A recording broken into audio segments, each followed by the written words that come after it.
Hello out there, citizens of Gotham. It's that time of year again, one of my favorite times. It puts a smile on my face. So I want you all to stay spooky.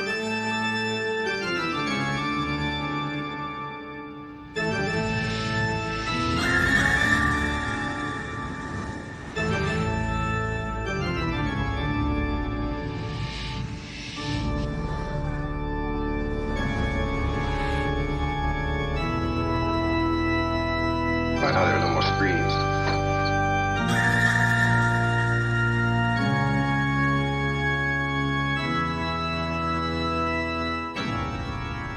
Stay spooky with Chicks and Spirits.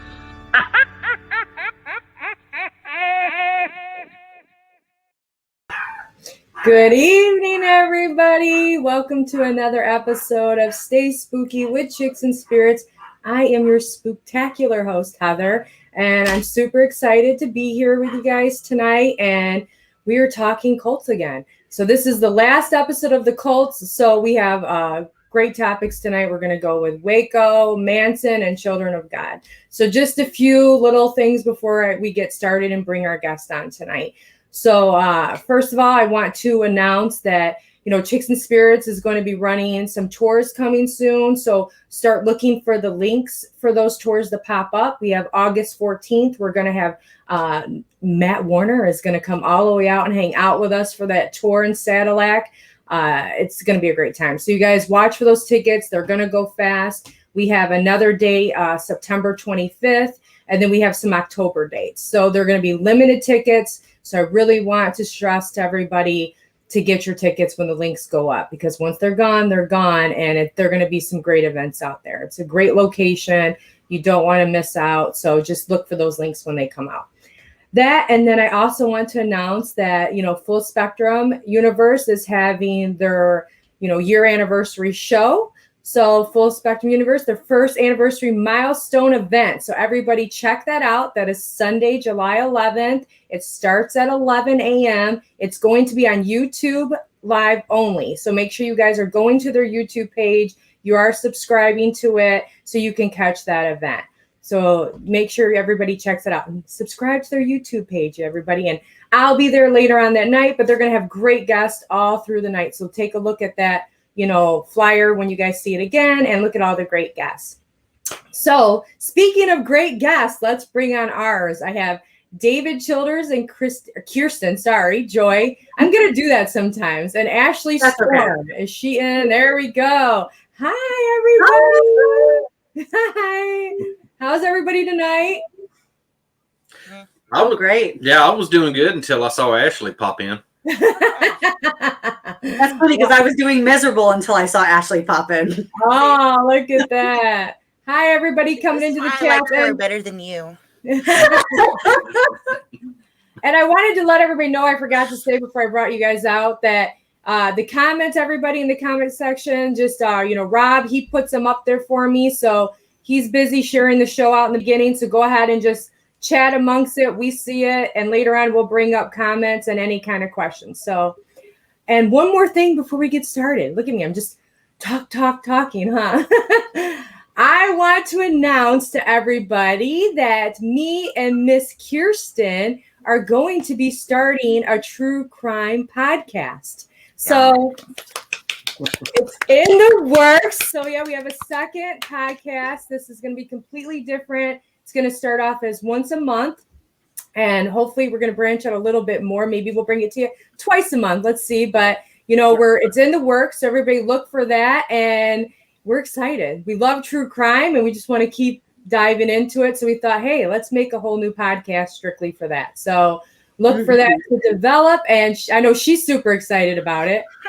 Oh, yeah. Excited isn't the word. I mean, I think probably in a month, Heather's going to realize she doesn't want to work with me because I'm going to be constantly sending her like gory photographs and new topics and like weird shit. And she's going to be like, you're taking this a little far. Like, Heather would do the same thing right back to you. You guys are gonna have a blast with us. Oh yeah, and there's plenty of crime to cover, so you'll never run out of a fucking topic. I know it's gonna be great. Like I've kind of steered that way with this show, and everyone's like, supposed to be doing paranormal stuff, and I'm like, stop messing with my fun. It says Yeah, I have to also comment how funny it is that like we all just laughed like ridiculously. That Ashley's like, "There's plenty of crime to cover," and we're like, "Yeah, great!" Like we're not normal. We're like, "Woo!" We're kooky, but that's Don't what be makes fair, it fun. I don't have a basement. If I had a basement, I don't have a basement, so it's okay. I love how David's like, oh. The look on David's face was priceless. Just now that side eye, like he's gonna end up on the next episode of Snap. That shit's hilarious. I know, right? Oh yeah. Yeah. He said something the one day about he was like making a joke and he was like, "Oh, blah blah blah." And when they find my body, and I was like, "Oh, honey, they would I'll never find it. They would never find it. That means I don't know what I'm doing." Yeah. And he was like, Yeah, so yeah, I walked out after that. Smart. He watches what he says though, so just keep the shovel right there. Like, what did you say? Yep. Yeah. Oh my gosh. So is everybody ready for tonight? We got some great topics here. So get my notes. I swear, I just write, man. You just remind me of Steve every time you pull it out with your handy dandy notebook. Close. Oh my gosh, no. I love it. Love it. So yeah, we're gonna do Waco, Manson, and the Children of God. So Ashley, I did not know about Children of God, so I don't know if you know Kirsten and David. No, I've heard of it, but really not very familiar. So I'll let you. Yeah, I'm not very familiar.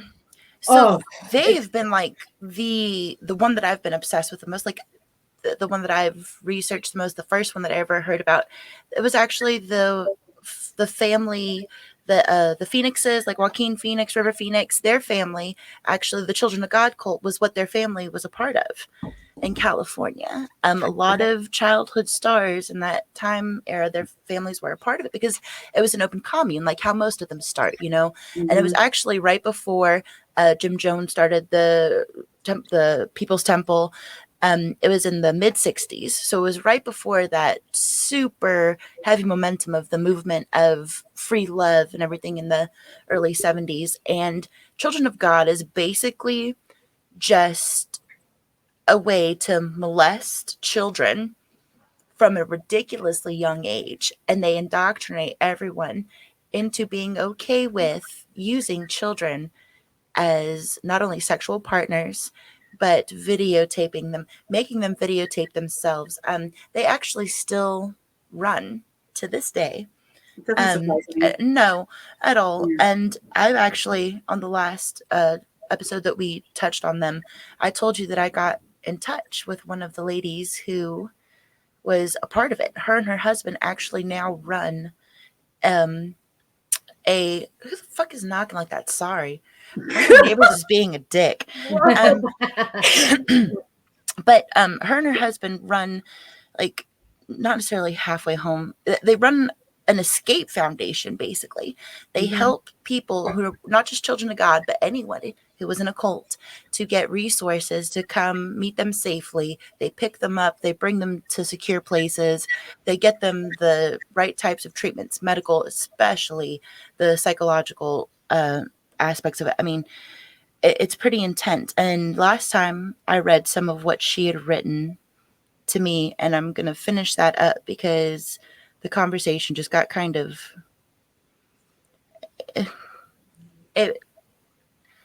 it's horror. It's horrific. It is, because she was talking about the last time she talked about the gentleman who started it, his son. Well, his like adopted son, Ricky Rodriguez. He shot his nanny and then himself. Multiple people, kids, all from the Children of God, who were in it from the very beginning and introduced to it by the time they were 3-4 years old, have all basically committed suicide or murdered other people. And there's no escape for them in this cult. It's one of the nastiest things that I've ever seen, because it's not just using children, it's people, and not just the United States, it's all over the world, welcoming this church into their communities and letting their children go off with them. they go off and they let them be singers overseas. So at 3-4 years old, your daughters are basically their property, and they get to go overseas and sing and do the videos and stuff, but they're basically being pimped out country to country. Rose McGowan was also a part of that. Yeah. So a lot. I mean, this is huge, and I didn't even know about it. And then I went down this rabbit hole of all this, and I seen where the Ricky, like because they wanted him to be like that videotape is disturbing. That videotape it shocks you to your core, and the fact that at that point the government did not sit there and step in and supersede and do anything about what they were doing, and they're still continuing on 20 years later. And they're just their names are different. They're just changing. It's called like the Family International right now. Children's International. Okay, so they're still running. It's the wife of the main guy that's running it still, and they're just carrying on. And when these suicides take place from like her son who went and murdered his nanny because she abused him, and they actually. This guy would put these things in like a comic form and send it out as this like news brief to people that he even, put out there that his son put it in a sexual form with him and this nanny. And he snapped and went and murdered her and then killed himself because he just didn't want, it's awful what they've done to these children. And some of these stories, oh my God. So yeah, go ahead and read what she wrote. Well, the last one we started off with, and I'll finish from there, is she said, I can torture you with stories another time, because she was just, once people kind of let that just flow, it keeps going. And she said, Kevin is a good story. DeVito, aka Rick, who killed his former nanny and then himself, we were close to him. He was so tortured in his mind, and we talked for hours. He told me he was so ashamed the sexual abuse was just out there for everyone to see. He was upset that he couldn't help DeVito or Mary. I told him that he was a child and he could not blame himself. He came to work in our company, and I overheard him tell my son one day that your mom is so nice. I was honored. He called me a week before he died and said that he had to talk to me. I had to leave for Italy because my sister was dying. I said, we will talk when I get back. And days later, he was dead. He died the same night as my sister. Rick was an amazing young man that he was gentle and kind, and he was eaten up mentally by everything that he had been through. He never tried to talk about it. And then when he did try and talk about it, no one on earth could understand, and no one believed him. I dialed Deborah Berg's number and introduced them, and they talked for hours, and he said it helped. He was not a killer, and then he did it anyway. He told his wife before killing himself alone in his car that killing someone is really hard. I knew the woman he killed. She crossed too many lines. I can imagine the conversation. It's not like you will be able to interview any first-generation people like me unless they left before the beginning of 1978. To have stayed past then, you would have had to cross moral lines. That to me is the fact that's shocking. There are to this date, from 1960 to the present day, there have been over 1 million members of this church. And only a handful of them have ever come forward about anything. So that tells you what all of these people were doing, that they won't come forward. And then she said she was going to start a book about her cult experiences and what she's going through when they get out of Texas. And then she messaged me on July 1st and said, Philip Treadwell, sorry, it just did that vanish mode thingy. What the hell? I hate technology. She said, Philip Treadwell, the third child of Deborah Davis and John Treadwell, who was the daughter of Moses David, the leader of the cult, David Berg, committed suicide 2 days ago. Philip was so loved but fought depression his whole entire adult life. I knew him in the cult as a happy child, and as a happy child out of the cult. Another second-generation member lost to suicide. Deb's oldest son, John Jr., died of a heart attack 2 years ago, and then Nina 2 years ago on July 4th in a fatal drowning accident. I do not know her, but I don't know how her heart can bear this. Deb is a wonderful woman, and we all left the cult at the same time. But she lost all of her kids to tragic deaths and suicides. It's so crazy. I mean, the whole thing on this, and I can't believe I've never even heard of it until you said this, because like I said, when I went down this rabbit hole, I'm like, this is really big. There's so much information. Like those pamphlets in themselves, that's child pornography. He had his children at 3-4 years old having intercourse with 20-30-year-old men and women in pictures and sending these out in pamphlets and telling everyone this is what we need to do because love is love and it doesn't matter. And they had babies in sexual compromising positions, which is child pornography. Mhm. But because they're a church and they go under the guise of tax exemption and the separation of church and state, they can get away with it. And we need to change those laws. It has to fucking change. I mean, it's when I was watching the one documentary on this, and they were showing the one girl that had lupus and how she wrote a letter to him. Mm-hmm. And the guy's name is David Berg, was the leader of this cult. And she wrote to him and said, you know, she wanted help like for her lupus. And he basically said, no, she wanted to read books. That's what it read was. books. Yeah, read books. Because she couldn't go outside because the heat exaggerated all of her symptoms. Yeah. She just wanted to read books. They were not allowed to read books. Yeah. And she asked for permission to read books. So he takes her letter and basically blasts her on this little comic strip that he would send out to people and said to and basically said, God gave you lupus. You're supposed to have lupus, deal with it. Like, basically, this is it. So this girl was so shamed and humiliated. She stopped taking her medicine and everything like that. And she ended up dying. So she died, she died with her family. And this son of a bitch goes and makes another cartoon character of her, like literally, I think it was like the following week, to address her death. And the way he did it was talking about how she was 12 years old and how he seen her in heaven and they had wonderful sex together. And just the disgustingness that this man and the family is reading this and saying she's in a better place. She's in my bed. It was so horrifying that how the family still stayed in this cult. I mean, I get you get wrapped into all of this stuff. We've been, talking about this and how people get brainwashed and everything like this, but holy shit. You know what I mean? Like, how fucked up are you? As a I can't even. When I seen that, I was just mortified that they were eventually one of the only families that got out early enough before it took the rest of their kids. It's because they have 3 daughters that are still alive, and they actually go around doing tours with Anika and Ron, her husband. Mm-hmm. They're actually part of that group that helps everyone when they escape. It's just. And even the mother, like listening to her, and she's like, I don't know why I didn't leave. I don't know why. It's very top of it. I think that this is the thing about cults and a lot of other things in life, but since we're on the topic of cults, but I think this is what captivates people so much or really makes us think, is that you can tell me different, but I think especially for me, it makes us, I think, take a look inside ourselves, because you talked about brainwashing. Mm-hmm. I think a lot of us were strong-willed, and, I can look at myself and say, what's wrong with these people? I don't think I could be manipulated or brainwashed or anything like this. But then, you watch these stories of these people, and even after the fact, you watch during and you watch after the fact. And even with, Jonestown, Waco, even the Manson family, they'll say they want you to believe that these were really broken individuals, but they weren't. They were smart, college educated, intelligent, well brought up people.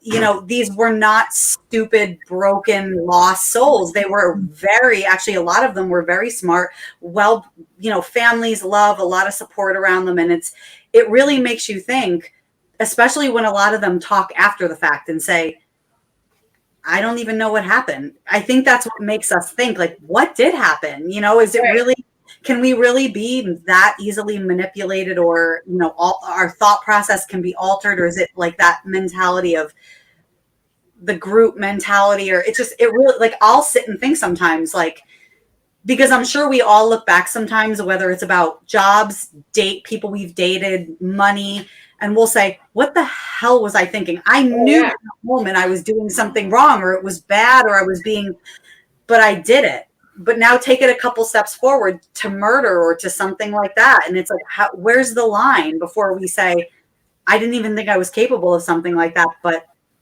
I did, and it makes me think, One of the biggest things is, like, the core of it all is, like, and we touched on this, that it's not dumb hicks, like it's not like just backwoods people. They have doctors giving their millions, lawyers giving their millions in services for these people.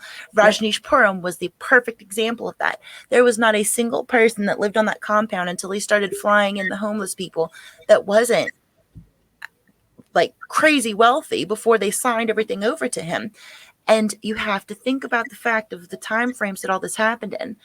These people were so open-minded. They were smart enough to know that the world is not supposed to be so closed off. It was the times of war, of oppression, of segregation in some states still, even in the 60s. Like, you had all of these people that wanted that oneness. And so they drew you in with love. That's what I think that's more than anything.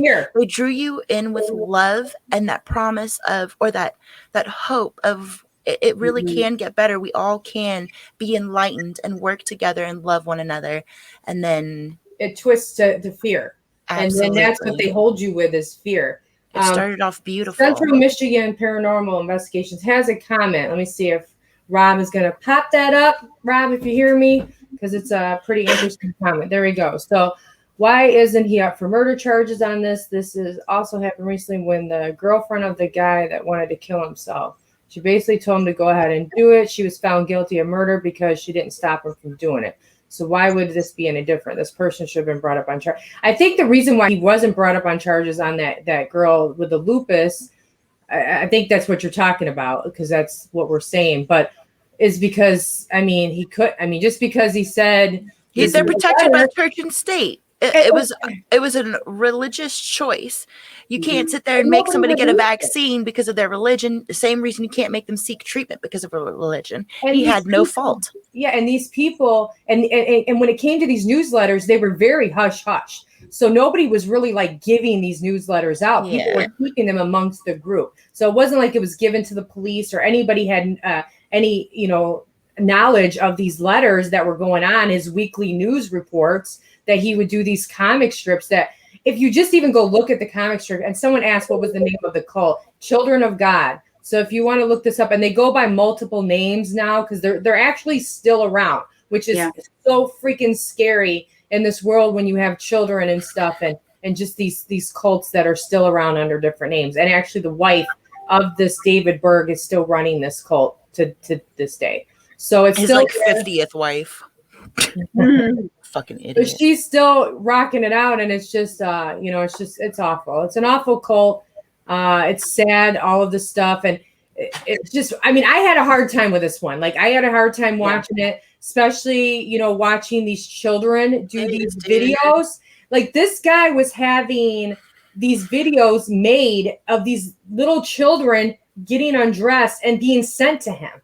So it's like people were making constant videos and sending it to this guy that they all worshipped. And it's just sick. It's just sick and sick that these people exist out there. And this is why you got to be careful with your kids. You got to be careful what you put online with your children, because to me, you don't know. You know what I mean? So, and the fact that they've been operating for 60 years now, and somebody commented, get the FBI involved. They've been operating for 60 years in the guise of the law. This is the same thing with Scientology. That is a cult, no matter which way you fucking spin that. And they're still not going to be touched, because no matter what, the same thing. And I'm sorry if you're Catholic, whatever. I grew up Catholic. Most of my family's Catholic, but I can tell you firsthand that shit gets covered up. As long as you have the protection of church and state, we can't do shit. The FBI knows about all of this. They have been written multiple letters from the Children of God by Anika and Ron themselves, and anyone who's gotten out, the very few people, they're aware of it. There are documentaries everywhere for you to sit there and have this information.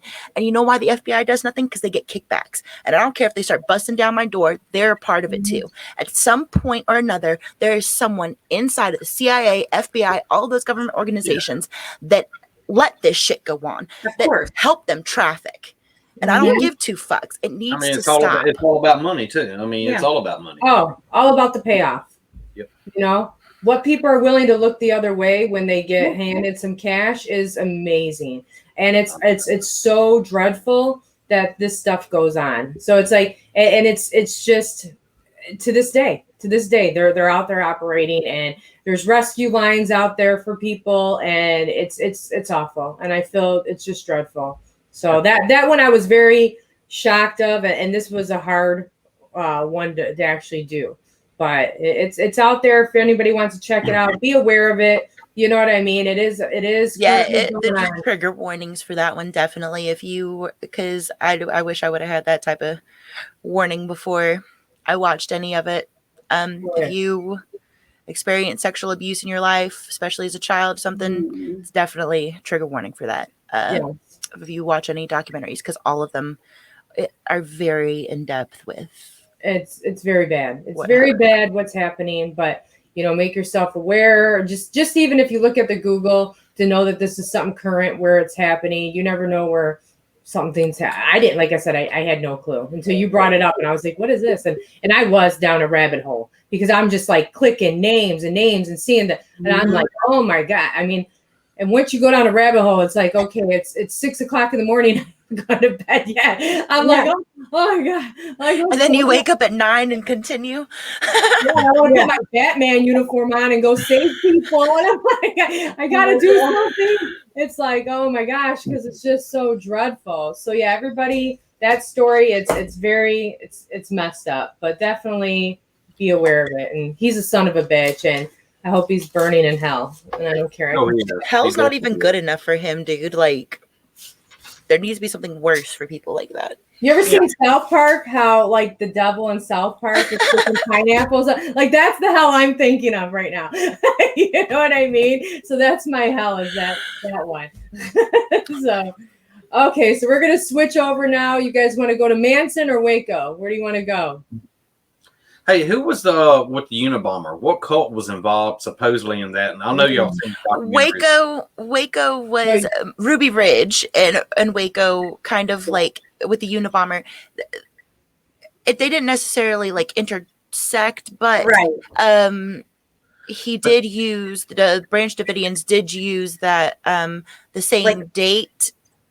Okay, of. The Unabomber used the same date as the siege in Waco. Yeah. Right. Yeah, because there was another group that they called out that could have been a part of it. And I can't think of the freaking name right now. Well, Timothy McVeigh, he was the one that, because of Waco, did the Oklahoma bombing.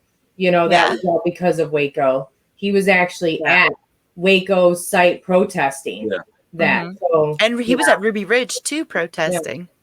Yeah. So that was. So let's go to Waco. Since we're talking Waco, let's go there. So Waco. Wow, there is so much. And I didn't even get to watch that series show that you were talking about for Waco because I went down. Gosh, I'm going to check it out.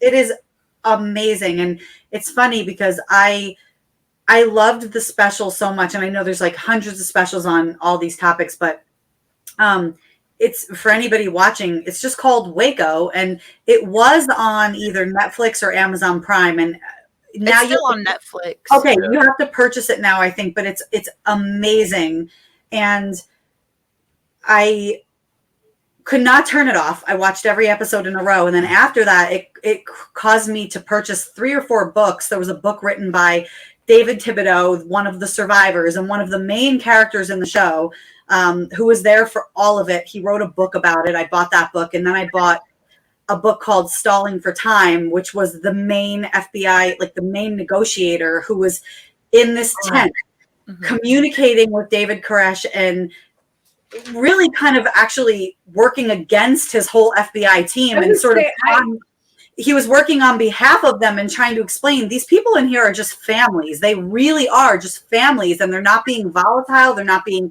anything. And then I remember, like, I'm not a really sensitive, I don't know, mushy person. Like, my family makes fun of me. I don't cry at movies. I don't really get emotional over things. And the last episode of this show, I was literally on the floor. I was crying. I mean, it's so real to watch these tanks just bulldozing these people's houses and watching people with their children just being run over for no reason. Like, honestly, whatever you have to say about David Koresh or whatever, for no reason. All these people, it's crazy. And I watched it and I just couldn't turn it off. I was just obsessed. I mean, I can't even, like, when you watch this, it's like to me, when it comes to Waco, I mean, people may have their own opinion. Of course, everyone has their own opinion on everything.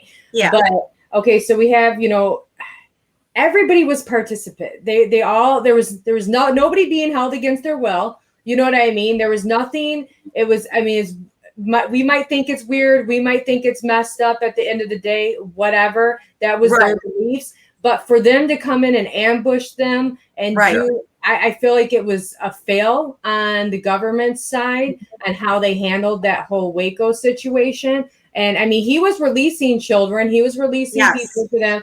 It's sad that he was like, not my kids. My kids are staying right here with me.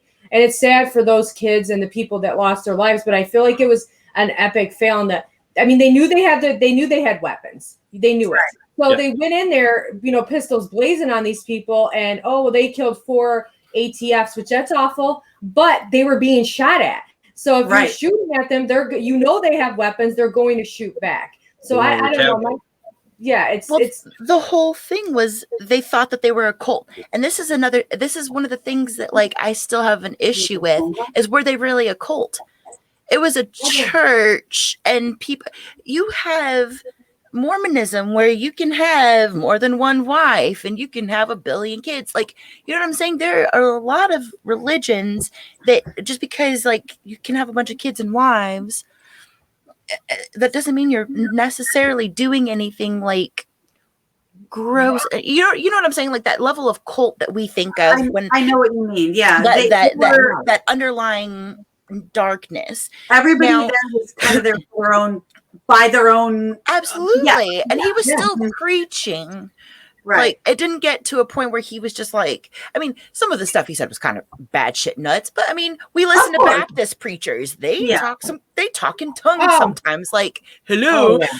And I think more than anything, because of what happened at Ruby Ridge, they did not want another incident like that. So Janet Reno was like, all right, we're going to be preemptive about this. And I have never thought that they started it, that the Branch Davidians started it. I always believed that the government fired first, and that it wouldn't have gone down the way it had they just sat there and let these people, they were doing nothing. There was nothing criminal going on. They had legally obtained all of their weapons. There was no like marriage trafficking like you saw in other cults and stuff. Like all of these people were there. They didn't have to sign over their things. And somebody said Ruby Ridge wasn't a cult. We're not saying it's a cult. We were talking about the comparisons of the incidents. Ruby Ridge, we know, was not a cult thing, but this is the same instance where you're using the government being afraid of a private community of citizens being armed. Yeah, exactly. And that's it. They're being armed. And so you don't want them to be like a little militia. And if you read about this or read these books or watch however you choose to research it, it's like, again, not normally a sentimental person, but they cut their power. They were holding water, food. There were babies that needed milk. There were like children that just they had no water, nothing. They were literally blasting music, warfare. Like they were trying to, and these people were not retaliating at all. They were on the phone every day with this negotiator saying, we'll come out, we'll bring children, we'll do whatever you want. They were just people that, they might've been misunderstood, but they grew their own food. No matter how someone chooses to live, we all have watched Hoarders at some point or another. We don't understand it, but they're not being violent. They're not being, and like I said, I really didn't know a whole lot about this until I really, really looked into it. And it killed me because you have an FBI agent that, is saying, I don't even believe in the group that I work for anymore. I lost all hope. I don't believe in them. I lost all faith. And, it's really eye-opening. I mean, it's just crazy. We're going to bring up DeAndre Hastings' comment about the Branch Davidians had several ATVs. Yeah, bring that up. And I mean, let's see.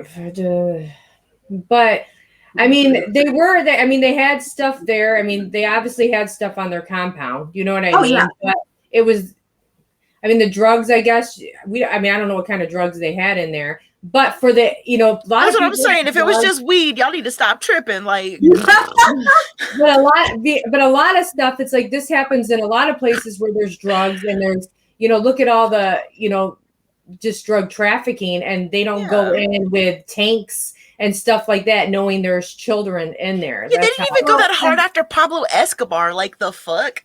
I was just gonna say, and you know what? I was just gonna say, far be it from the Italian bitch to bring up the mafia, but Right. you have these wholesome families in the mob that are going to church every Sunday, live in $1 million mansions, have tons of children, and are strict as shit with them, instill these values, and in their walls they have drugs, guns, gold, jewelry, everything in the world, cocaine in their heater vents, money under the floorboards. It's all relevant. I mean, it's, you know, just throwing it out there. I mean, it wasn't right. Like, of course, like him taking younger wives and that whole thing. I'm not saying this guy was right by what he was doing. No, But By you all know means, what I'm they not did, but they saying weren't it. actively like. And right. Somebody said that they videotaped child trafficking and cocaine trafficking. Even that FBI agent, the guy that said that wrote that book, the people that they actually videotaped doing that were people who were lower rung members of the Branch Davidians, and they could not actually ever tie that to David Koresh. So, and regardless of what you have against someone, until you have the complete picture, you do not go in, regardless of what they had, you don't go in and kill a bunch of people who were willing to come out and surrender. Point blank, period. Like, that's the whole point. It doesn't matter what they were doing. Our government did not do it right, the proper thing in handling that. No. And I totally agree with what you said, Heather. No one is saying that this guy was right, but you did have parents in their full well mind saying, I'm giving you my 16 or 17-year-old daughter. Marry her. You can marry her. You can take her as one of your wives. There are so many religions, not that I want to get into religion, but that practices this, you know, and I'm not saying it's right. But like you said, they all in their own little, call it a bubble, call it whatever you want. None of them were unhappy or being held against their will. They were fine. I mean, it's. And at the end of the day, you have a right to be tried in front of a jury of your peers. Yeah, you know what I mean? So you get them out, you try them, and you do this. You don't, you know, make this all happen. You don't shoot it up and then say, oh, well, they shot at us. And just the tactics that they were using. I mean, they were cutting off their electric. They were playing music at them. I mean, they were doing crazy stuff to mess with them. They were literally using warfare. Right. Warfare. We use that in China psychological in the 80s. Like, and these we use it against them. You know, nice. and you knew they knew there was children in there. That's what really bothers me, is that they knew that there was children in there, and they still the government came so hard. I mean, they knew there was children in there because they sent the private investigator guy who went undercover in there, or whatever, the guy that went undercover, FBI agent or whoever he was that went undercover. So he knew children was in there. So when they ambushed them and started shooting up and shooting through the walls and shooting where these kids are sleeping, they knew before ahead of time there's multiple children in there, and they didn't care. But they also used child trafficking as one of the reasons they invaded the compound in the first place. So that tells you right then and then there are fucking kids in there. So it's a moot point. Yeah. After that, when you present that is why you have sat there and invaded, you can't say we didn't know there were kids. It's on the fucking paper. Exactly. Yeah. So like I said, I don't believe that, you know, what he was doing right. I wouldn't, you know what I mean? But I'm just saying the way the FBI handled this was, they could have did better. They could have did better. They could have saved these children. You know, it's just, it's sad. Let's see. This is far from our shore, so easier to come the narrative. But, well, I mean, yeah. I mean, we're only putting out what we're seeing, you know, and the stories that we're following and everything like that. So, I mean, I still feel it was a government fail. You know, we're supposed to still protect and serve regardless. Absolutely. If there's innocent people, and like Ashley said, if you knew sex trafficking was going in there, you know there's innocent people in there, then you should be protecting them. So that's my opinion on it. You know what I mean? Do I think that David Koresh was a decent man? No, I don't think that. Right. I wouldn't have joined. You know what I mean? But there was too much collateral though, just to going after one man. Yeah. You know what I'm saying? You sat there and made it just about one person, and then you sat there and took so many other lives as collateral along the way. And that's just, if that's how we run. I mean, there's so many instances of that though in our government. Yeah. Like everybody's ego came involved with that story. You know what I mean? Like everybody's ego between David Koresh to the FBI to, I mean, all the law enforcement. You know, you have the people that didn't succeed in the beginning, the ATF. So then the FBI comes. It was just, whose is bigger contest. I feel, and And I remember too, there was something about, I haven't read about this in a little bit, but I remember the thing that struck me the most was that this negotiator spent so many weeks like forming a camaraderie and a relationship with David Koresh or just negotiating. And then I think they did replace whoever his upper was or his boss. They like switched them, and he walked in, dick hanging, and said, no. They have 24 hours or something like that. Not exactly that. Don't quote me. But and he tried to explain to this guy, I've been working with him. They're coming out. They're giving up. But you have to give. They want another week or they want something like that. And he was like, no. You give them, an ultimatum, and that's it. And that's when everything started going bad. He walked in, new to the whole thing, and said, "That's it." You could tell how arrogant that guy was too. Yeah. I mean, he even when you look at interviews with him now, he like kind of is like, when I came in there with a plan, like he was planning on going in there pistols blazing. You know what I mean? And got exactly what he wanted. So those people, there was never a chance. No, basically, exactly. Never. So that's my feeling on Waco. It's a tragic story, and it branched off a lot of other tragic stories after that. You know what I mean? That unfortunately had to happen. I mean, didn't have to happen, but happened because of Waco. And it's awful, Oklahoma. I mean, so tragic that happened. So it's sad when people then feel they need to get back at the government, and more innocent people perish because of it. So it's very sad. So. Yeah. Let's see. DeAndre Hastings. I agree with you ladies 100%. There needs to be a complete purge of the FBI. They're either too dumb to know, too corrupt, or they're in on it. Get our purge. Amen. They are not exempt from the purge. No. No. The thing is, like, everybody's like, well, we'll let the FBI and CIA handle it. And it's like, well, who the fuck is handling these assholes? Like, hello, they don't answer. They literally can do whatever the fuck they want. Like, we let too many people. The power should be with the people. Like how we tried to start off this fucking country, but now we're gonna sit there and make 7 different other branches of subset governments to control ourselves with it. And by the way, and I say this with total respect because I was raised in like a full law enforcement family, but how many like stories, books, TV shows, movies, news reports, et cetera, have you heard where the local police or whoever is handling a case and then suddenly the FBI or CIA rolls in and the crime scene is compromised, it's fucked up, like everything is messed up. I'm not knocking our law enforcement. I'm just saying I feel like it is like you said, whose is bigger? Oh yeah, dick is bigger. Dick Jones comes in, he's like, it's my show now. You know, my show now.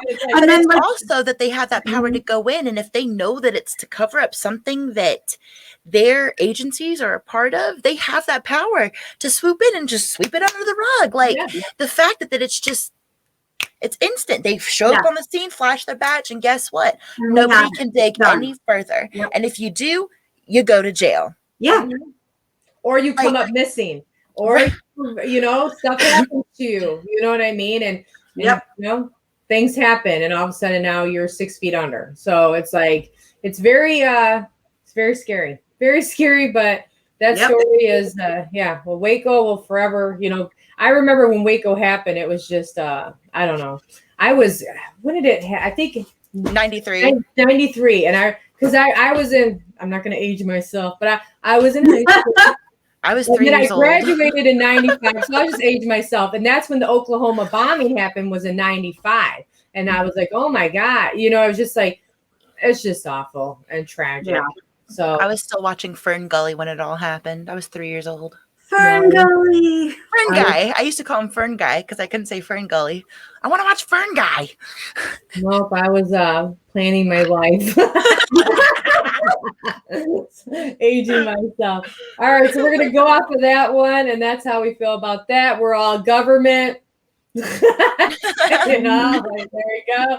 And we're going now, everybody, with our last cult for the night, the Manson family. So Okay, so I have to hop off at the hour mark. I know you guys are probably going to keep going with this. So, and I just want to see how this makes her go off. Okay, so the fact, no, like how you're going to like build off of what I'm about to say. Okay, go ahead. Go ahead. So, Charles Manson was actually audited for like 150 hours while he was in prison by Rainier or something like that. One of his cellmate, he was audited for Scientology for 150 hours. Oh.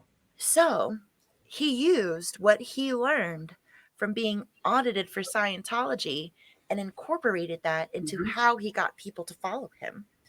Oh, I want to go off. So Charlie used Scientology because we were talking about Scientology's a cult. No matter which way you fucking spin it, Scientology's a cult. You've So said he it. used their basics and that mental mind fuck of you're gonna lay everything bare and I'm gonna own you with it to start his cults. Well, bam. Why is it like we've done so many of these shows? Like what have we done? Like 4 cult shows, or maybe 3 cult shows. We've done a lot of cult shows recently, and we've mentioned Scientology in every single one. That we are like gonna come back probably in about a month or 2 and just do. All of us are gonna do a Scientology episode. If it's on Ashley's show, wherever, our true crime show, wherever we're gonna do it, because I don't. That's a whole other ass rabbit hole. Yeah, we need a show dedicated directly to Scientology. I agree. Yeah, and Ashley really needs that platform. It's insane. The everything behind Scientology is just insane. So we're gonna have to definitely do a whole show on that one. So let's. Tom Cruise comes knocking at our doors, trying to murder us. I'll handle him. Oh, please, I'll handle Tom Cruise. Just like bling, go, hold his head while you swing it. Oh my gosh! I know. Are you having fun, David? He said about Tom Cruise, he goes, jump up on the couch to distract him. And I said, I know what you mean. He goes, you know how he did. I'm like, I know. I got it. Like I pieced it together. I got it. Right. I'm on the phone. He's playing on his phone. No, I'm on the phone. I had to chime in. Oh, he's on the phone. Sorry. Oh, okay. Full Spectrum Universe. Let's bring up their comment real quick. All 5'2". I know. He jumps on the couch because he wants to make eye contact with you. So is that really that little? Because I'm like way bigger than him. I could just smush him. Yeah, he's short. Yeah, he's short. I want to say, I bet you his real height isn't really out there. I think they have him as like 5. Scientology handled that. Yeah. They scrubbed the Googles. Got him at like, I think they got him way 5'8". At 5'6", they got him in at. I don't know. I don't think so. But unless Nicole Kidman's like 7 foot tall, because she really she always wears super like high heels. She's like 5'10". Yeah. I googled that one time because I was like, am I taller than that bitch? Not that she's a bitch. I just like that's my vernacular. Yeah, I know. That's the thing. You can say bitch like in certain ways, and it's not bad. Like if you're like bitch, you know what I mean? So I got what you're saying. It's just how you say it. So they have him listed at 5'7". Central Michigan said, I don't believe that. He is not 5'7". There's no way. There's no way. Let's see, DeAndre, if you're going to do a series on Scientology, you may want to try to get Jason Q to come on your show. Your mind will be blown. Okay. There we go. So what we will, because we want to really dive into that one, because we touch on it all the time as cults. I feel it's a cult. The way they come at you is absolutely, yeah. Mm-hmm. Yeah. So the way that they go after you leave is a fucking cult. They literally put hits out on you. What? How about not the way they go after you if they even think you're trying to leave. Right. Have you heard these stories about people who just decide they don't want, and then, people within the organization that, we need a separate show. We need a separate show. Yes, yes. All right, Stephanie, we'll see you when your phone charges. She'll be back. So now we're gonna get. We're gonna go over a little bit on the night. Ashley on for another 10 minutes for you to get your stuff out the oven, or you got to drop now? No, I got to get my stuff out of the oven in 10 minutes. My timer's going. I timed it perfectly for this. That's what I told you. I know. I know. Hey, what are you cooking? Chicken broccoli casserole. Oh, okay. Yummy. Chicken broccoli and cheese. I'm hungry. I'm hungry. Let's see. Okay. All right. So let's get into. We'll do 10 minutes with you, and then we'll say bye for you to go get your chicken casserole. Manson family, 1969. This is when it starts in 1969, or the murders. I just have 1969 on here. Does anybody have? He sent them in 1969. That was when it happened. Yeah. So, Manson.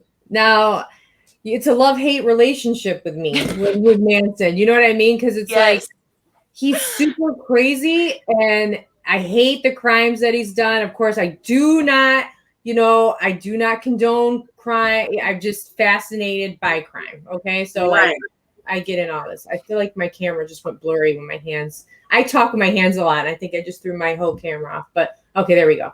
Anyways, so just everybody know that, whatever, me smiling, cheesing when I say Manson, I'm just I'm not, maybe I'm a psychopath a little bit. I don't know, but I don't condone any of that. So, but just his videos and listening to this man talk. And I love where he says to them, believe me, if I started murdering people, there'd be none of you left. You know what I mean? Yep. He's also small. Like, I think he is only 5'2". I think Manson was really short. So I don't know if it's a short person syndrome kind of thing. There's just something intriguing about someone that's just out of his fucking crazy mind. There's just something about someone that goes, I'm fucking nuts. And I know it. And I know it. Yeah. And he even said, you should never let me out of prison. Ever. Yep. You should keep me in here forever. He literally said, sanity is a box. Insanity is everything. You should just live. Like, he didn't believe in, I'm like you. You're apologizing. I should be apologizing. I buy Manson t-shirts, book, everything. But again, it's not because I glorify what he did. Or I think he's just a person that rips every mask off of his face and goes, I just am who I am. And the intriguing thing about him is he says, I never killed anybody. I never killed anybody. So take that as, he puts that fear in us, like I said, of someone can so easily be, turned like a dial, like a knob. Mm-hmm. I didn't kill anybody. And I know some people think he actually did commit murder. So whatever you think about that. But his thing is, I didn't kill anybody. I just talked. That's all I did. Yeah. And, these people did what they wanted to do. And I don't know. It's just intriguing. Yeah, it is. And it's like, you think about, the fact that he could manipulate so well that he didn't ever have to get his hands dirty. I don't think Manson killed anybody, but the fact that he was able to get inside their heads so good. And I mean, there was a lot of drugs back then. I was about to say, I think the drugs had a lot to do with it. Well, though. Like, if they weren't so effed up on whatever they were, it wouldn't have been as easy to sit there and make them. It was literally a fantasy world that he had built for them and kept them in a state of constant psychosis, a drug psychosis. That's true. That's what they said. They said that he would constantly either pass out, whatever it was, it doesn't matter, pills, mushrooms, and that he would make like he was eating it, but he would not ever actually take it himself. He would pass it out and watch as everybody took it, and then not take it himself, and just work, like you said, over days, weeks, months, years to get inside these people's heads. And they were always under the influence, like you said. And eventually they started believing these things, and it was just a state of just hypnosis and psychosis. And now I'm Dr. Seuss for serial killers. Okay. So, yeah. But they were, I mean, and they were so loyal. I mean, they were so loyal to, and what I find fascinating about like the Manson trials and the Manson, I mean, they're just going to court skipping, like The singing yes. is the Yeah. best. And And just like, what the fuck is wrong with you bitches? I love this. I see. This is why we get along, because we're fucked up like that. Like Yeah. that to us was like, this is entertain. Like these bitches are crazy, but at the same time, you know that if David ended up getting locked up or something, God forbid, us three crazy bitches would be up in there wearing the same shit. Yeah. Like, Oh, I love you guys. And by the way, you're gonna laugh, but he can attest this. I literally said before the show, I said, I think for the entry, like the entrance to our crime cast, I said I wanted to trail off with that song, them walking down the hall singing that song. And I'm like, what's wrong with me? Like, I want the Manson family just in their dresses, like singing the song. And David's like, oh, okay, honey. And I'm I like, can do it. yes. because I'm it's so shaking down. to your core to see how someone's psyche can be so completely controlled and manipulated that even when they have the chance to be free of him because he is behind bars, they have no, like, they could turn at any second and have no culpability in this or make sure that they get deals and stuff. But they didn't, except for Tex. Like, they just sat there and it was blind. That blind It love just got shit. dark right there. No. It's just it's weird. It's I know you guys understand it. It's No, I understand. I enticing, do. It's the murders are awful and it's horrible what they did. But then when you do start observing the characters of this whole situation, and you see, and just like I said, watching Manson, was Manson just glorifying it to hype himself up? Was he that crazy? I don't know, but I believe him. Like, I believe he is. You know what I mean? totally think he is. I'm gonna leave y'all with my favorite. Okay, enjoy your dinner. Okay. And thank you for coming on, and we'll talk soon. Yes. So my favorite Manson quote ever. Do is, it. A long time ago, being crazy meant something. Nowadays, everybody's crazy. Everybody's crazy. Yep. Mm-hmm. That's my All favorite. right. And we'll see you later, Ashley, on that note. Adios, Bye. Bye. Yeah. So, okay. So now, oh my gosh, Westboro Baptist Church. Isn't that crazy freaking church? I just seen David. What do you post? He's literally sitting right here. What are you posting? Like, speak your mind. What do you Speak your mind, David? Come on Yeah. down. He goes, oh, he's coming over. I'm like, just sit back. I try to stay out of it. You don't have to stay out of it. I yap about Manson enough that you can speak. So go ahead. No, What's Westboro Baptist Church. I mean, that's a freaking cult. I mean, they're so against gays. They're always Oh, we're not talking about Are those Manson. the people? Are those the people that post up at the funerals and stuff? Yes, Oh, they're awful. Yes. 100% cults. I mean, it Yeah. came down to where bikers would have to come out there and actually, barricade to stop it, during deaths. I mean, it was horrible, even during the military. I mean, these people were so crazy, man. They Oh. are, and they're still around. I mean, they're so racist and so horrible. And the fact that they can protest a funeral just shows how awful they are. You know what I mean? Like, yeah, that church, because I knew that sounded familiar because I hate them every time. But I think they're a cult too. I think that is definitely an evil. Yeah. They're evil, and who knows what they've done because they hate gays so much. I know that's all you see out there. Fags this, fags that. And I'm like, every time I hear that word, it just makes me so mad. I mean, people, it's not a church. That is not a church. It's a cult. Yeah. That's why I sent that over. And they take this Bible. I mean, just like what we could trail back into Manson too, is they take the word of the Lord or whatever. I mean, he was more helter-skelter, like not really that, but they spin it to, and all these cults, they take their spin on the church and like the Westboro, whatever Baptist church. And God doesn't want you to, it says in the Bible, don't lay with man. That means you can't be gay. You don't know what that actually means. You know what I mean? Maybe like they just interpret stuff and then that's law. However that church throws it out, that's the hate that they have. Like And see, that's whenever it comes down to the brainwashing thing.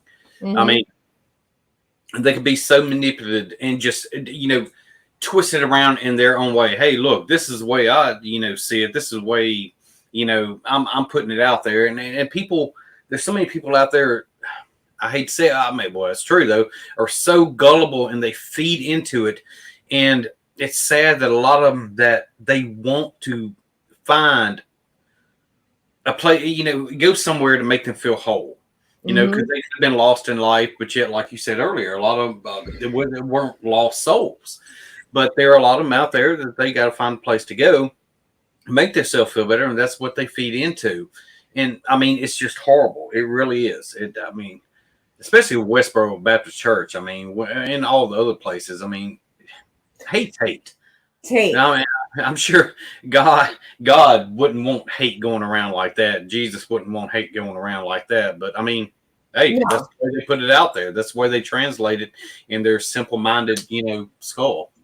And this is why, like, I don't want to say I love fascinated by Manson. I don't want to say love, but I do. I mean, I have whatever. You can say it. I say it all the time. I'm like, that's not how I mean it, but that's what I say. No, because with the church and all the murders that take place in the name of God, you know what I mean? And all of this, Manson was just straight, I'm going to kill it. Like, he just wanted people to die. He wanted to start a war. There was no kindness really behind this. It was the anarchy of what he wanted to do. So instead of like having where people are, oh, we're doing it in the name of God, he's just doing it because I want to be crazy. I think we should be crazy. The world's crazy. We need anarchy. So that's why I find him fascinating, because in my eyes, that's what all these churches are actually doing. They're creating this anarchy. They're creating this hate and this war and all of this stuff.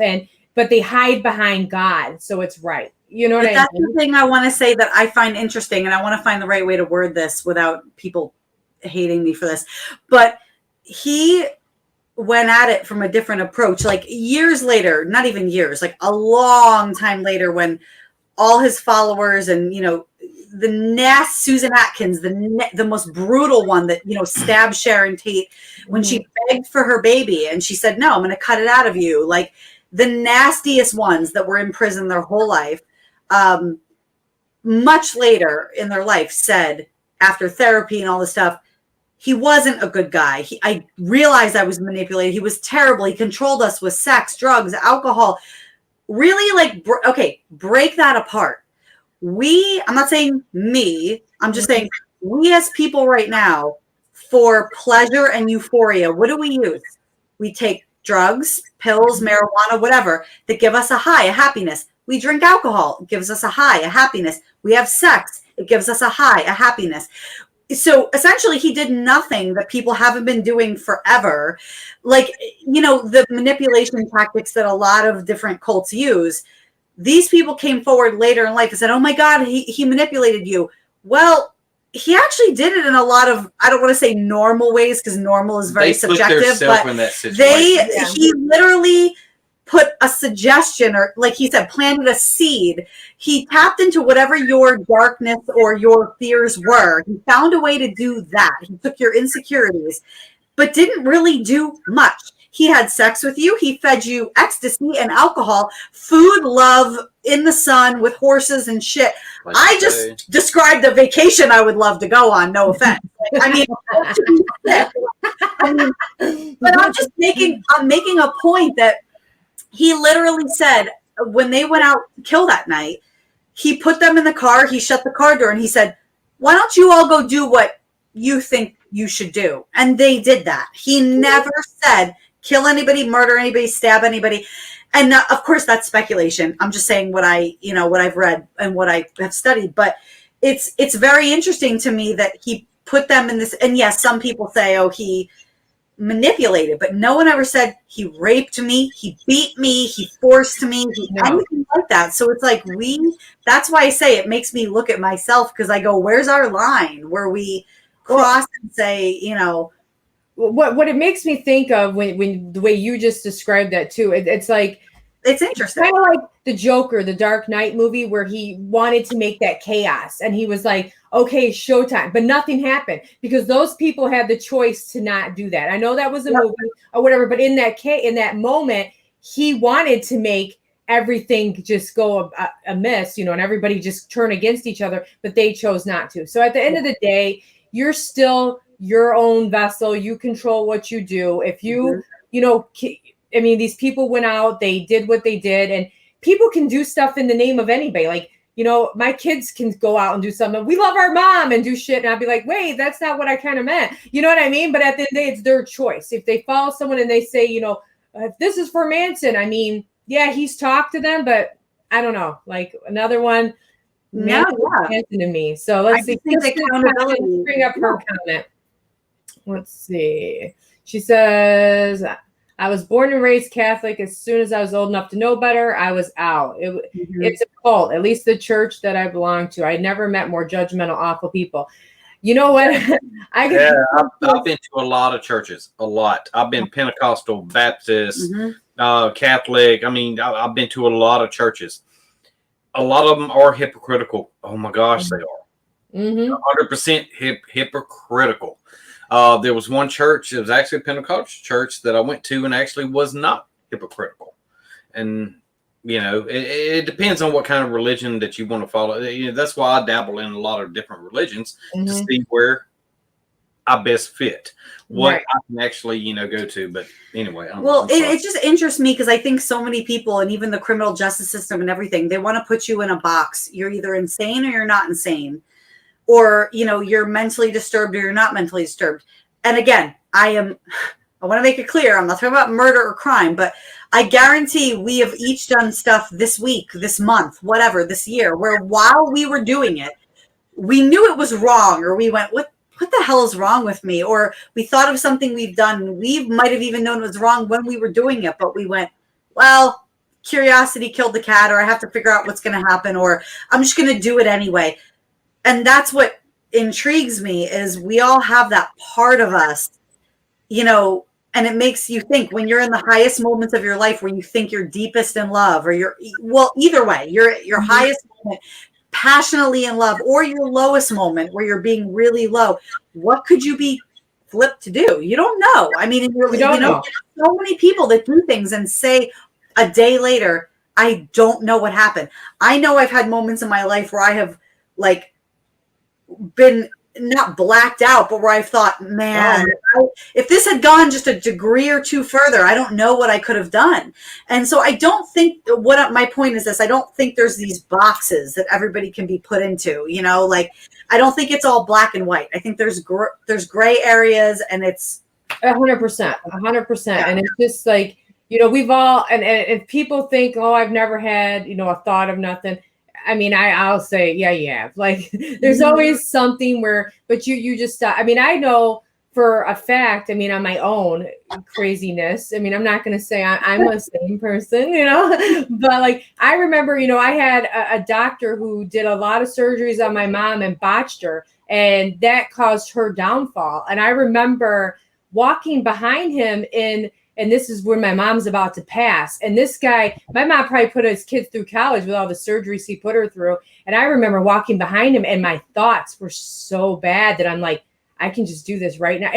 But you come back, but you just go to a crazy place. Right. You love somebody and you think these things, and it's like, whoa, you know what I mean? So you have these thoughts, and maybe people have it, but until you have tragedy or something that comes into you, your brain operates sometimes weird. That sometimes maybe people can't go, come back from as right. People have gone. But through. I love your honesty. I love it because we've all had those thoughts, and I won't generalize. Maybe 99% of us have, and some people are just, perfect, but we've all had those thoughts. And I've always said that. I've said, you hear mothers say all the time, I would kill for my children.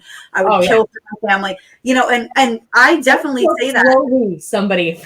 I definitely say that. I don't have any children. I never wanted any children, but I very often in my life, my whole life, I've equated my little sister as my child. I've always said that. I love her more than anyone in the entire world. And I have said, if somebody, texting, driving, killed my sister, or if something ever happened, I would, with full sanity and well-knowing in my mind, go and at the seams. I would slow, agonizing death. And I admit it though, and I know, and I fully believe that I would be in court standing there going, I'm not insane. Yeah. I don't know what you want me to say. I'm not insane. I don't I always say my doors are locked for other people's protection. You know what I mean? Like, don't come in my house. Don't try to mess with my family. Like, it won't end well. You know what I mean? Like, it's just like you have those instincts, and I think sometimes maybe people have, you know what I mean? We don't know people's troubles. We don't know what even the Manson women, the family, we don't know what those girls have been through. Who knows what their lives were like that they were so drawn to Manson and were able to say, I want to do these things for him. You know what I mean? Even if he didn't say, he wanted these people dead or whatever, these women interpreted, just like they interpret the Bible a million different ways. People interpret what someone else says. So Kristen says that she's killed 1 million people in her head and she thinks it's normal. I think it is true.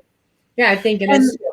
I love it. And I have to throw this out there too. Like, it's possible, the perception of him and the family and everything is that he slowly manipulated and ate away at these girls, broke them apart through their weaknesses, broke them down. Maybe it was the opposite. Maybe he actually built them up. Again, not that I'm glorifying that you built someone up, that they go out and murder somebody, but I'm trying to make a point that I literally just said to my mom on the phone the other day, we were just having a conversation. I said, I have always my entire life been attracted to just assholes. I'm just talking about my dating life. Not you, David. I've always, he just popped up like, no, but I'm cycle with you. No, but I'm making a real point that I don't look at it ever that they had treated me like shit or broken me down. Is more like I'm such a strong personality that I finally had someone that would go head to head with me and challenge me. And some people looked at it like, well, they're treating you like shit. And I looked at it like, no, we're going at each other in an equal way. And they make me think and they challenge me and they rise me up somehow. Maybe these people had a similar thought. I'm not saying exactly that, but maybe they're like, you know what? I've been a little, quiet, shy person my whole life, and he's awakening something in me. Again, not that you should go out and murder somebody, but I'm just saying maybe he did the opposite, and nobody ever considers that. I mean. And when we start our true crime podcast, everybody, Rob is going to set up blurbs ahead of time and after that. We do not condone this because we're not going to say it a million times during our show. We're going to talk about crime and we're going to give how we feel about it. And if you think that we're for it, then maybe just stay away from us. Just don't watch it. Yes. But, this is just, it's fascinating to just see, to me, how the mind works, how he was like you said, we don't know these women, I don't find, everybody when they go to jail and they do that, there will be, they're going to point the finger. You know what I mean? So he says there's going to be disclaimers for sure. There we go. Thank you. Because we don't want to keep having to say stuff. But this is, it is what it is. It's true crime. We're fascinated by it. And, look forward to our new podcast that's going to be coming on, everybody, because there's going to be a lot of talk about it. Yes. But, you don't know, their mind frame and everything like that. So I don't know. You know what I mean? I don't feel like they're sitting there in prison and they actually feel bad for their actions. I still feel the Manson girls are fully fine with what they did.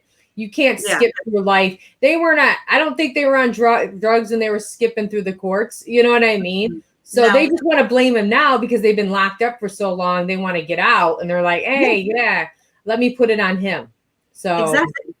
You see that. And I think even just recently, like within the last year, who the hell was it? Was just up for parole again. One of the girls. He'll come up with it. Was denied again. Whoever can do the research on that one. Who was just up for parole? But they're never getting out. What'd you say? They're not getting out. No, they're not. No, like you can't do shit like that and get. And actually, I just found out because Detroit or DPX, they're a paranormal group out here. I didn't know that one of the people that was killed that night at the Tate house is actually buried out here 20 minutes from my house. The guy that did the makeup, the hair and makeup guy for Sharon Tate, he's actually buried right out here at the Southfield Cemetery by my house. So I'll go by there for you. So I'm I can tell you this because I just looked it up. It's either Patricia Krenwinkel or Leslie Van Houten. It's one of those. There we go. Leslie Van Houten. Thank you. I was just going to say it's one of those because I remember she really did pitch like I'm basically elderly. I know what I did. I don't even think I could hurt anybody if I tried, and they denied her parole. So yeah. I mean, could she even incorporate herself back into the county? You know what I mean? Like the world. The governor denied her. Yeah. She was 71 in November. Yeah, well, she needs to just stay where she's at because what is she gonna do? What do you got now that coming out here? I know. She's got health care. I mean, they take better care of the prisoners than they do our veterans. So yeah, that don't get me started there. Don't get me started with that. But yeah, Jackson is I don't know. He fascinates me. I love watching him talk. I love how creepy he is because he's just so like real. Yeah. You know what I mean? Like he's gonna tell how it is. Exactly. If I want to kill you, I'm gonna kill you. Like, and I just all right. He's out there. He's out there. There's something about someone that has to like have chains and a mask on because he's just like, I'll kill you right now. Like I just love it. I don't know. I fully feel that he should have stayed in prison. Like, yeah, he needed to be there. Like, he's not somebody that should have been roaming the world for sure. Because I mean, he's cool, but I still wouldn't want him as like my next door neighbor. You know what I mean? In some ways, it's funny because like he was kind of almost a contradiction to himself because he was in prison earlier in his life, before the murders and before the family and Spawn Ranch and all that stuff. He was in prison first, and he told them, I don't want to leave. I want to stay here. You should keep me here. He felt he should be there. He loved it there, and they let him out because they didn't have enough, to hold him. And then he went through several wave tops. Like then later in his life, he said, I can't live in a box. If you put me in a little cell, I'm going to just basically disintegrate and die.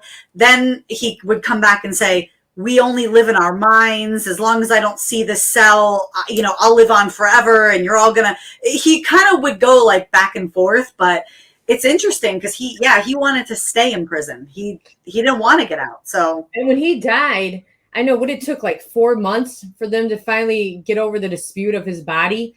Like there was a big fight over who was taking ownership because he had that girl that I don't think he married her yet, but that girl that was there and she wanted the ownership, and then finally his grandson got it, and they found a church to actually do a ceremony because that's hard. I mean, you've seen when the people came back from the Jim Jones massacre, they didn't want to take them bodies. They didn't want to be associated with that. They didn't want no part of that.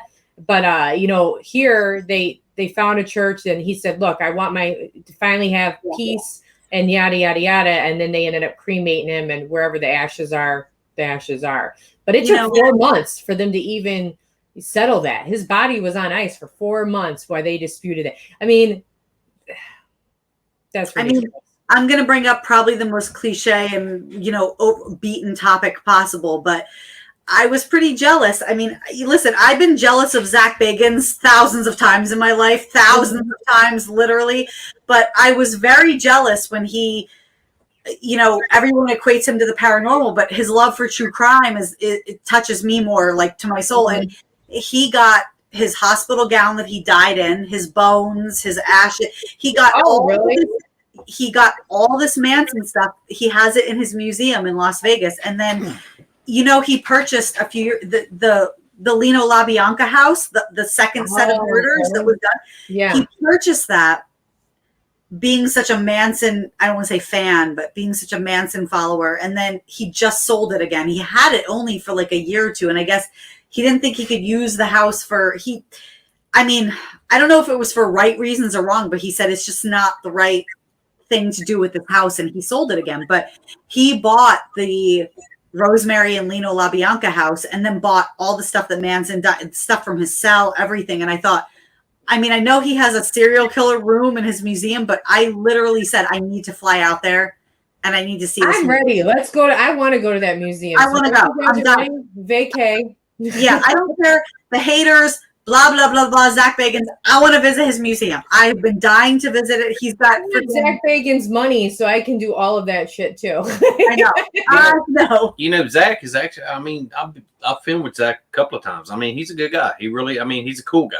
Yeah. You know, but you know, the thing is with him, he goes into production mode. I mean, that's what he gets paid for. But you know what? That's why he is who he is. You mean, can hate on him as much as you want, but he is probably the smartest. Hate comes from jealousy. You know what I mean? I know. It comes from jealousy.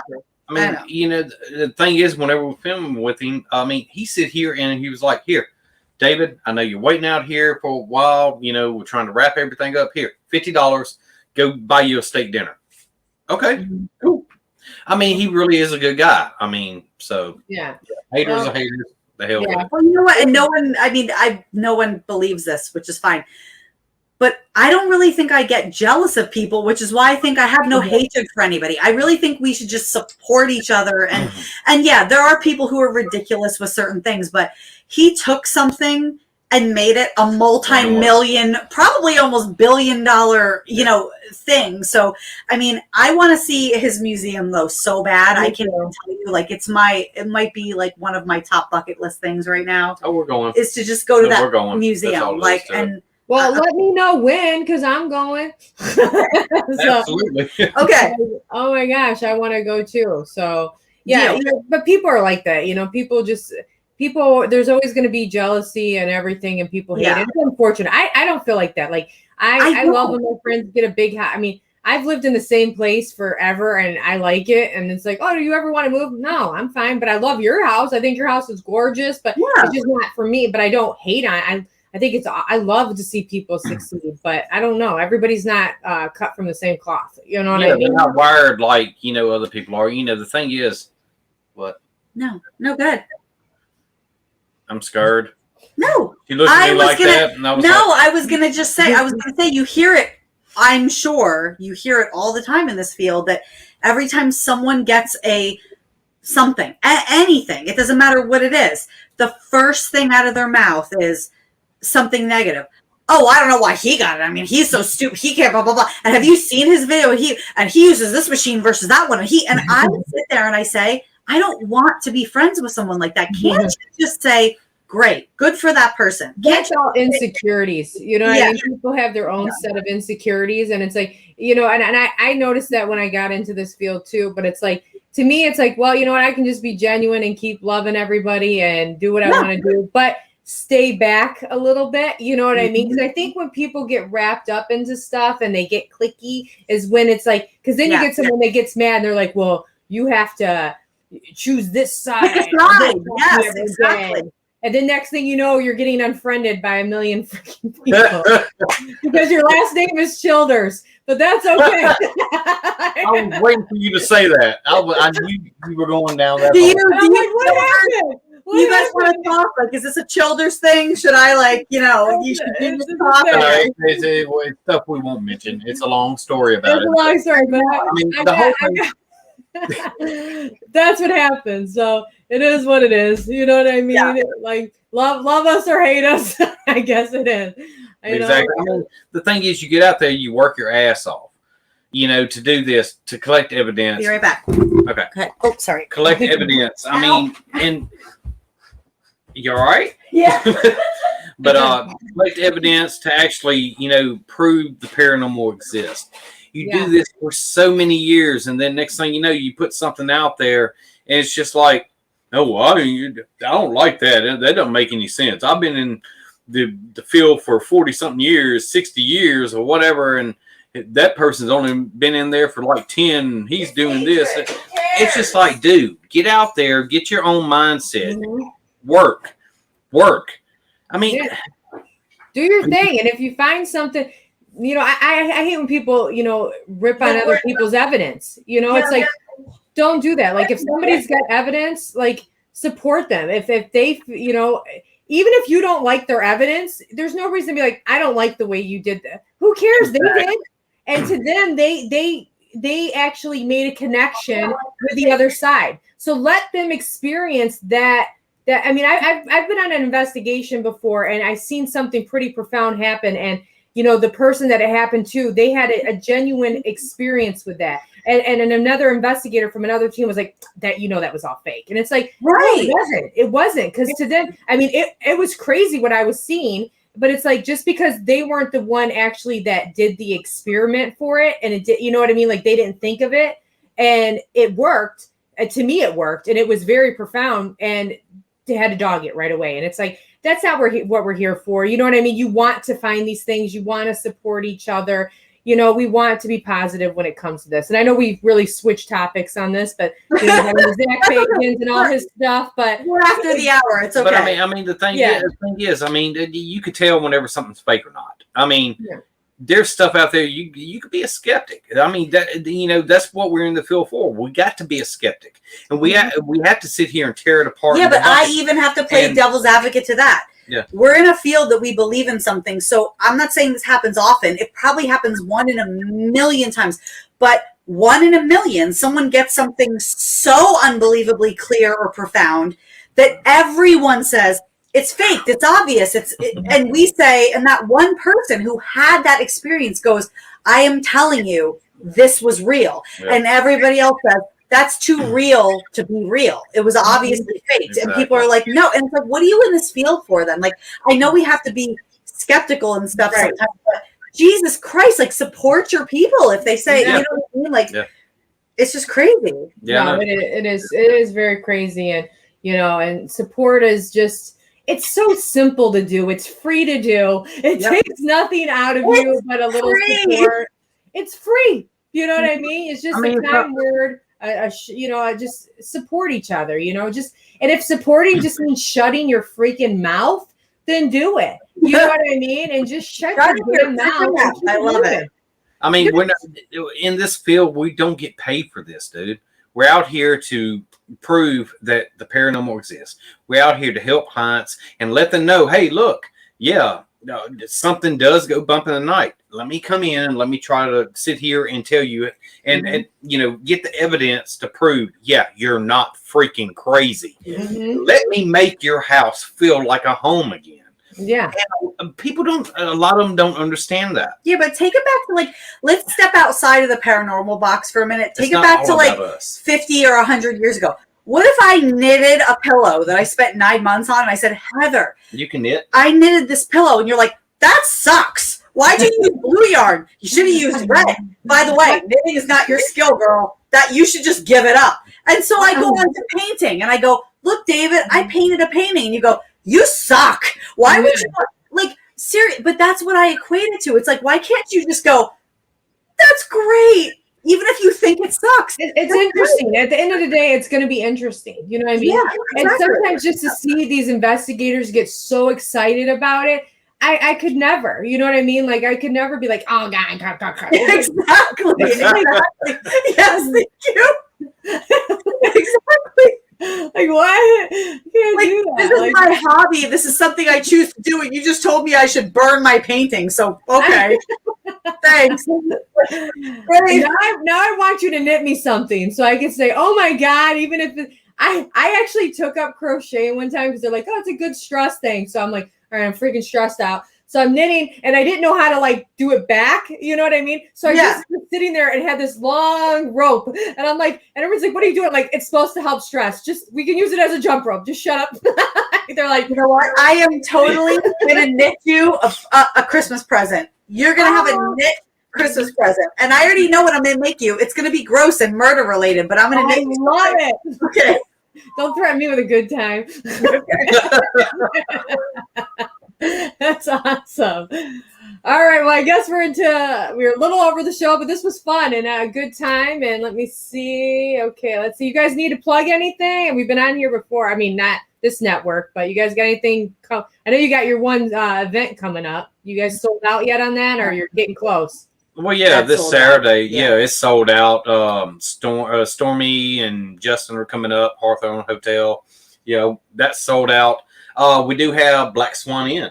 Yeah, that's the one. Yeah, we got that one coming up, but really, that's about it, man. I mean, we've been trying to just we've actually been toning it down a little bit on the events and stuff, just because several things in both our lives right now are costing a lot of money. So we're trying to just tone it down a little bit. But he's been really exploring a lot of places around here where just the two of us can kind of go and like, just explore the two of us and just.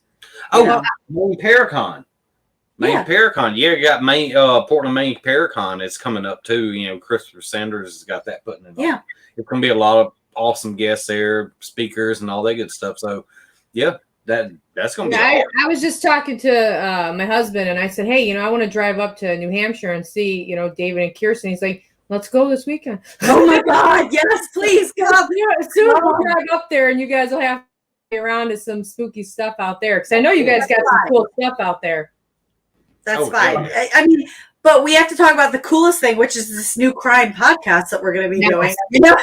Yes, everybody. We are going to roll this out soon. So me and her are going to work pretty diligently on this podcast or Crimecast. We're calling it Crimecast, not podcast.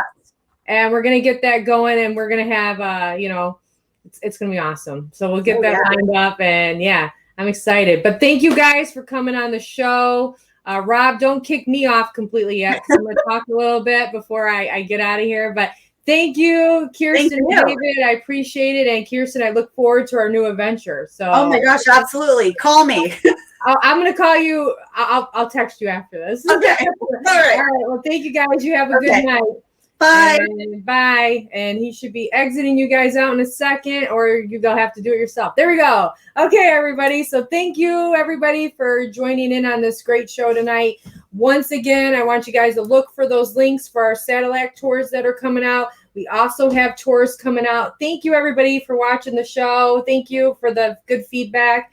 But also, we have an event. Chicks and Spirits has an event with, the 6th Precinct. Those tickets are on sale right now. So you would go to the 313 Notorious Detroit to book your tour there with Chicks and Spirits. They have multiple other paranormal groups. So, if you can't find the date, you can't make the date for us, go ahead and book the date for, one of the other teams because they're all wonderful. So support these locations and everything like that. So the 6th Precinct down in Detroit, we really like to support them. They need all the help they can get over at that location. And Sadillac Historic Village and Museum, we really want to support them as well. And that's a great event, great location, lots of historical buildings out of there. So that's a great tour. So make sure you guys look for those links. And, look for Stay Spooky show. We're going to do a whole show that surrounds Sadillac so you guys can get to know the Sadillac Historic Museum that we're going to be, doing tours out of. We actually have a lady who wrote a book on one of the places in there. And, she's going to come on our show and talk to you about her book and the whole story around this Minnie Quaid, this whole story. It's kind of like a sad love story. That didn't end well, but I'm going to let her talk about that, but we're going to get that show lined up. And then once again, this Sunday, everybody, let's see, Rob, put that back up. There we go. Full Spectrum Universe, their first anniversary milestone event. Tune in. It starts at 11 and it carries on throughout the day. YouTube live only. So make sure you guys are following their YouTube page. And you see all the wonderful guests there. So, all right, everybody, have a good night. And thank you once again to our guests, David Childers, Kirsten, Joy, and Ashley Storm. We appreciate you guys. And as always, stay spooky. Bye.